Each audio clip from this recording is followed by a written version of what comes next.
Here's an example of graphing an inequality. The difference with this inequality, it's not in slope-intercept form yet to be able to graph it. So we're going to convert this from standard form to slope-intercept form. So the first thing, I'm just going to go ahead and rewrite this inequality, and we're going to solve it for y. So I'm going to subtract 2x from both sides. Then I'm going to divide both sides by -1. So I'm left with, on the left, y, and then on the right, 6 divided by -1 is 6.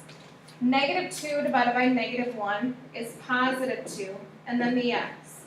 Now I haven't written the inequality yet. If you remember, when you multiply or divide by a negative number in inequality, the inequality is going to flip directions. So now it's going to be greater than or equal to. Now I'm just going to convert this by flip-flopping the two terms on the right side, so it's in slope-intercept form. Now I can identify the slope, which is 2, and the y-intercept, which is -6.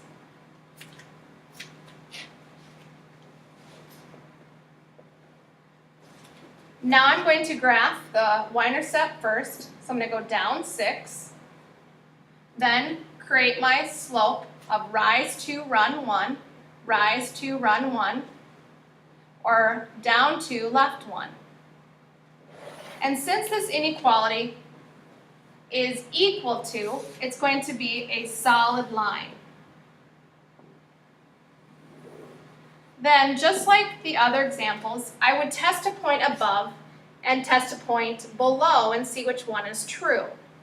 I'm going to show you a different way instead of just using test points all the time. Let's look at this inequality right here. How you read this inequality is y is greater than or equal to 2x minus 6. It's greater than. So where we shade is greater than that red line. So we're going to shade above. It's greater above.